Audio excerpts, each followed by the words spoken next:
আমরা এটা নিয়ে রাজনীতি করব না, কিন্তু কি করেছেন আপনারা? একটাকেও তো ছাড়ার কোনো সিন নেই। আপনার প্রাক্তন মেয়রের সই আছে এতে, কাউকে ছাড়া হবে না।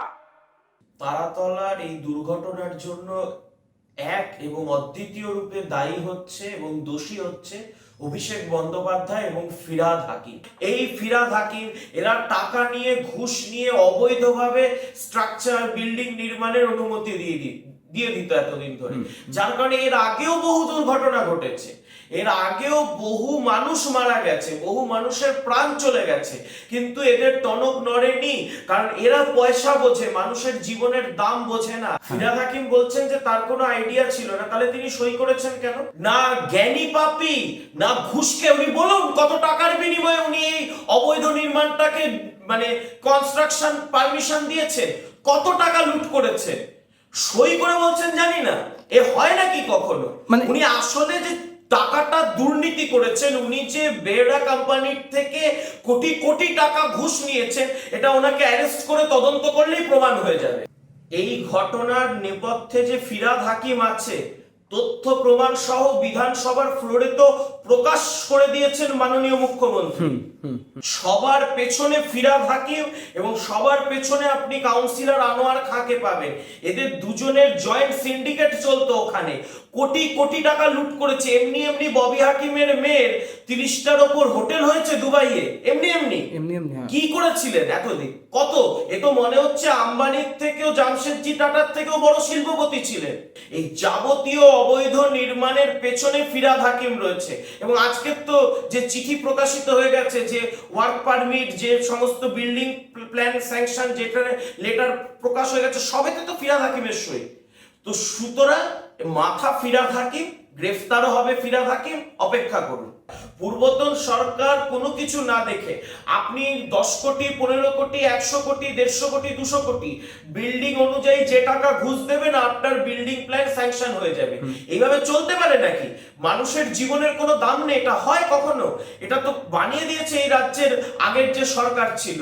এলাকাটা কার? 80 নম্বর ওয়ার্ড, এমএলএর নাম কি? ফিরহাদ হাকিম। স্পটে গেছেন? না, স্পটে যাননি। কিন্তু রাকেশ সিং, যে ভোটে হেরে গেছে বন্দর এলাকায়, বিজেপি প্রার্থী, তিনি নিজের কাঁধে করে সব বহন করেছেন, আহত শ্রমিকদেরকে উদ্ধার করেছেন নিজের কাঁধে নিয়ে।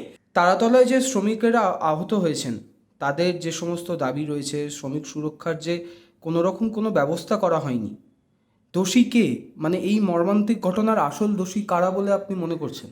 তারাতলার এই দুর্ঘটনার জন্য এক এবং অদ্বিতীয় রূপে দায়ী হচ্ছে এবং দোষী হচ্ছে অভিষেক বন্দ্যোপাধ্যায় এবং ফিরহাদ হাকিম। কারণ বিল্ডিং প্ল্যানে ফিরহাদ হাকিমের সই ছিল যখন তিনি মেয়র ছিলেন। 2026-এর জানুয়ারি মাসে এই বিল্ডিং প্ল্যানটা কার নির্দেশে হয়েছে? কালীচরণ বন্দ্যোপাধ্যায়, অভিষেক বন্দ্যোপাধ্যায় ঘনিষ্ঠ, ক্যামাক স্ট্রিট অ্যাপয়েন্টেড যে ব্যক্তি আজকে কলকাতা পৌরসভার প্রত্যেকটা বিল্ডিং প্ল্যান স্যাংশন করত, যার অঙ্গুলি হেলন না থাকলে কলকাতার কোনো বিল্ডিং কেন একটা ইট মাটিতে পড়তো না, সেই ব্যক্তিকে তদন্তের আওতায় আনতে হবে। এবং এই পুরো চক্রটা দেখুন, ওই তারাতলা, মেটিয়াবুরুজ থেকে বন্দর এলাকা, এটা বারবার উঠে আসে যে ওখানে ইলিগাল কনস্ট্রাকশন, অবৈধ নির্মাণের কার্যত একটা রমরমা বাজার। এবং সেই রমরমাটা হয়েছে কাদের জন্য? এই আনোয়ার খান, এই ফিরহাদ হাকিম, এরা টাকা নিয়ে, ঘুষ নিয়ে অবৈধভাবে স্ট্রাকচার বিল্ডিং নির্মাণের অনুমতি দিয়ে দিত এতদিন ধরে, যার কারণে এর আগেও বহু দুর্ঘটনা ঘটেছে, এর আগেও বহু মানুষ মারা গেছে, বহু মানুষের প্রাণ চলে গেছে, কিন্তু এদের টনক নড়েনি, কারণ এরা পয়সা বোঝে, মানুষের জীবনের দাম বোঝে না।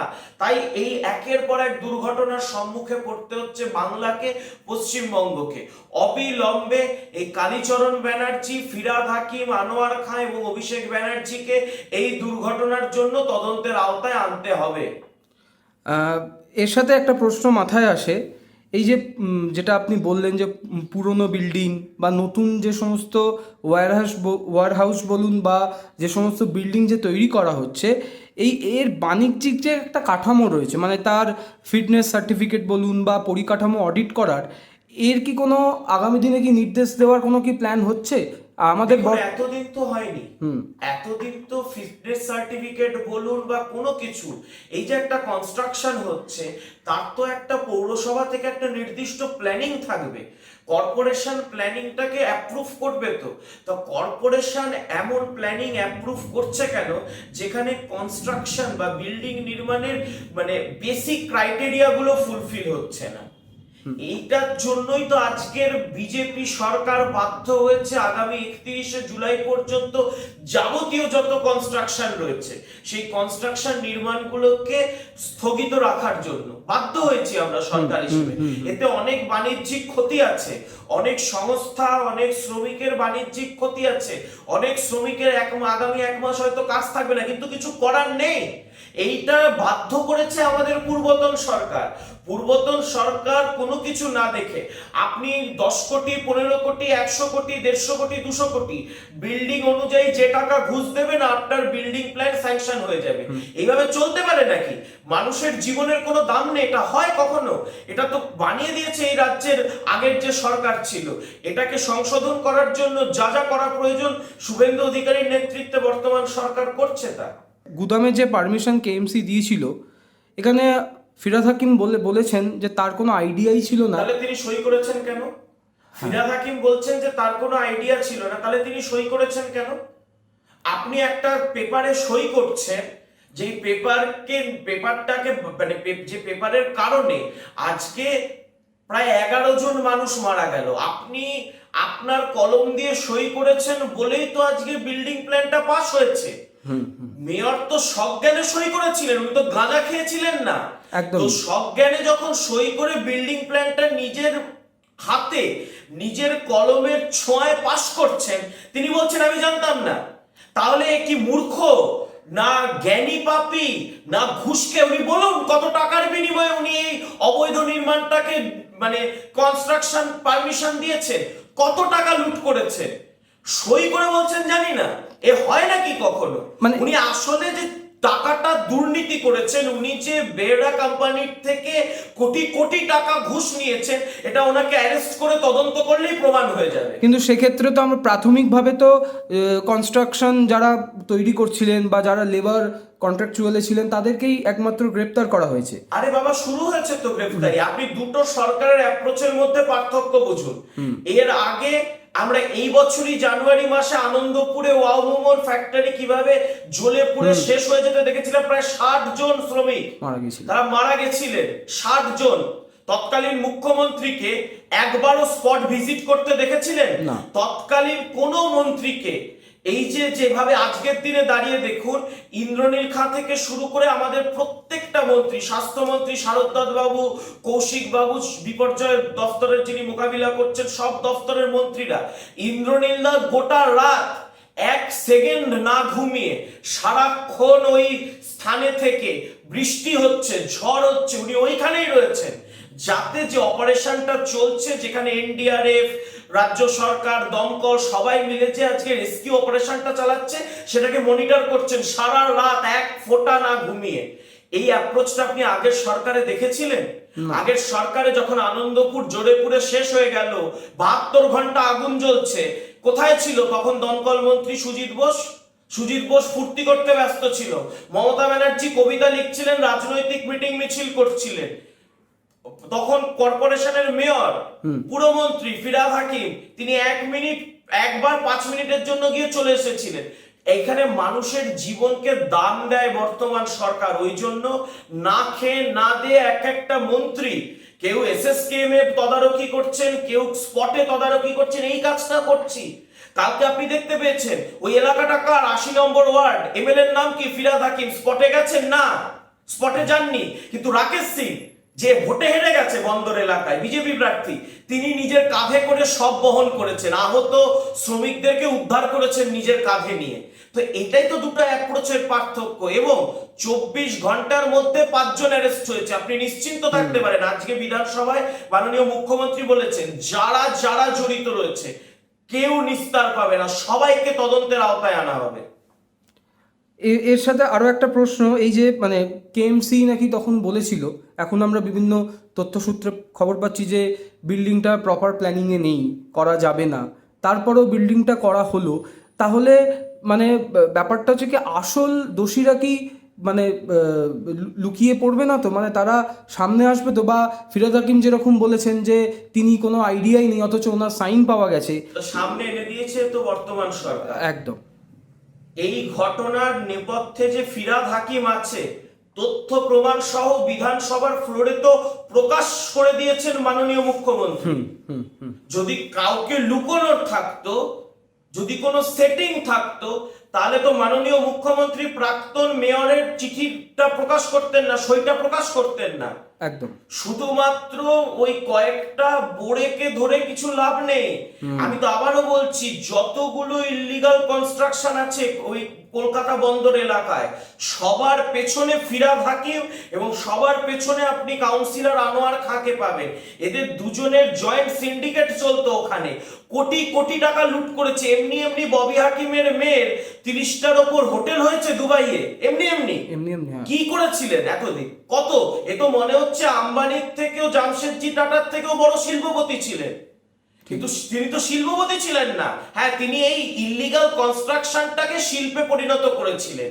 এই যাবতীয় অবৈধ নির্মাণের পেছনে ফিরহাদ হাকিম রয়েছে। এবং আজকে তো যে চিঠি প্রকাশিত হয়ে গেছে, যে ওয়ার্ক পারমিট, যে সমস্ত বিল্ডিং প্ল্যান স্যাংশন, যেটা লেটার প্রকাশ হয়ে গেছে, সবেতে তো ফিরহাদ হাকিমের সই। তো সুতরাং মাথা ফিরহাদ হাকিম, গ্রেফতারও হবে ফিরহাদ হাকিম, অপেক্ষা করুন। সাধারণ মানুষের জন্য কি বার্তা দেবেন? মানে তাদের কি মনে ভয় থাকতে পারে না, আগামী দিনে কি হবে? মানুষের জন্য না, সাধারণ মানুষকে একটাই বার্তা, এই তৃণমূলের দোসর সিপিএম জায়গায় জায়গায় বুলডোজার আটকাচ্ছে। বুলডোজারটা কাদের জন্য চলছে এবং কেন চলছে? এই অবৈধ নির্মাণগুলো আজ নয় তো কাল ভেঙে পড়বে।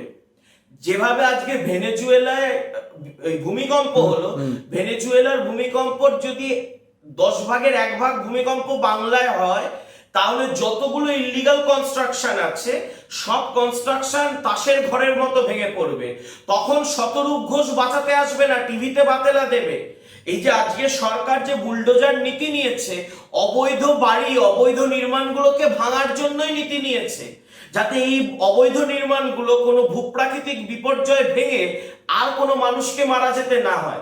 তাই এই সিপিএম যে বুলডোজার করছে, ওই বুলডোজারের পক্ষে থাকুন, নাহলে এই অবৈধ ভেঙে, এই যে কোথাও আজকে ভাটপাড়ার কোনো মায়ের কোল খালি হলো, কৃষ্ণনগরের কোনো মায়ের কোল খালি হলো, কালকে তো আরো এরকম অনেক কোল খালি হবে। এই জন্যই তো আমরা সমস্ত অবৈধ নির্মাণ গুড়িয়ে দেওয়ার পক্ষে। আমরা মানুষেরও সহযোগিতা চাইছি, কারণ এই অবৈধ নির্মাণকে কেন্দ্র করে যদি আপনারা নিজেদের জীবন জীবিকাকে নির্মাণ করেন, আগামী দিনে আপনার জীবন ও জীবিকা বিপন্ন হয়ে যাবে। আমাদের কিছু নয়, বিজেপির কিছু নয়, এই অবৈধ নির্মাণকে সমস্ত নাগরিক সমাজকে মিলে না বলতে হবে। সর্বশেষে আর একটি প্রশ্ন, যে সমস্ত মায়ের কোল খালি হয়ে গেল, যে সমস্ত 11 জন মানুষ মারা গেলেন, তাদের উদ্দেশ্যে কি বলবেন? কিছু বলার নেই, মানে তাদের উদ্দেশ্যে কি বলবো? যে মা তার ঘরের ছেলেটাকে শ্রমিক হিসেবে কাজে পাঠিয়েছিল, সকালবেলায় এই প্রত্যাশায় কাজে পাঠিয়েছিল, রাত্রিবেলায় এসে মায়ের হাতের ভাত খাবে, সেই মা এখন অপেক্ষা করছে তার ছেলের শবদেহটাকে শেষবারের মতো দেখা। তো তাকে বার্তা কি দিতে পারি আমি? তার চোখে এই সমাজ, এই রাষ্ট্র ব্যবস্থা, এই পুরো যে সিস্টেম যেটাকে আমরা বলি, সেটা যে ক্রিমিনাল। এবং এর কারণ হচ্ছে মমতা বন্দ্যোপাধ্যায়। মমতা বন্দ্যোপাধ্যায়ের 15 বছর এই যে তুঘলকি শাসন, এই শাসন তো আজকে বাংলার মায়েদের কোল খালি করেছে, হাজারে হাজারে মায়েদের কোল খালি করেছে। আগের সরকার এই নিয়ে জিরো অ্যাকাউন্টেবিলিটি নিয়ে চলেছে, কোনো জবাবদিহি করেনি, কিচ্ছু করেনি। 60 জন মানুষ অমমতে আনন্দপুরে মারা গিয়েছিল। আনন্দপুরে 60 জন মায়ের কোল খালি হয়েছিল। কি করেছেন মাননীয় মুখ্যমন্ত্রী যখন ছিলেন মমতা ব্যানার্জি? কি করেছিলেন? আজকের আপনি মুখ্যমন্ত্রীর অ্যাপ্রোচ দেখুন, সারাটা দিন ব্যস্ত রয়েছেন, হাসপাতালে গেছেন, স্পট ভিজিট করেছেন, এনডিআরএফ কিভাবে উদ্ধার কাজ করছেন সেটা মনিটর করছেন। আপনি ভাবুন, একটা পৌরসভা, একটা সরকারের কাছে বিপর্যয় মোকাবিলার জন্য লোহা কাটার মেশিন নেই। আজকে যদি এই মুহূর্তে আপনার আমার বাড়ি ভুলবশত কোনো ভূমিকম্পে ভেঙে পড়লো, পৌরসভার কাছে সেই সিস্টেম নেই লোহা কাটা, অথচ কোটি কোটি কোটি কোটি টাকা লুট হয়েছে। আপনাকে আমাকে উদ্ধার করবে কিভাবে? একটা মানে একটা প্রশাসন, অ্যাডমিনিস্ট্রেশন, লোহা কাটার মেশিন নেই, পৌরসভাগুলোকে কঙ্কাল করে ছেড়ে পালিয়ে গেছে। এই জন্যই তো ববি হাকিম ইস্তফাটা দিয়েছিল, লোক দেখানো ইস্তফাটা এই কারণেই, কারণ যাতে সমস্ত দুষ্কর্মের দায় নিতে না হয়। সুতরাং যারা হারিয়েছেন তাদেরকে নিয়ে বলার কোনো ভাষা নেই, কিন্তু এই যন্ত্রণাটা তো আমরা ভোগ করতে পারবো না। কিন্তু এই যন্ত্রণাটা এভাবে না হলেও এই যন্ত্রণার সাজা যেন এই তৃণমূলের চোর নেতাগুলো পায়, সেই ব্যবস্থা বর্তমান মুখ্যমন্ত্রী যেন করেন, এই অনুরোধটা মুখ্যমন্ত্রীর কাছে রইল। অসংখ্য অসংখ্য ধন্যবাদ দাদা সময় দেওয়ার জন্য।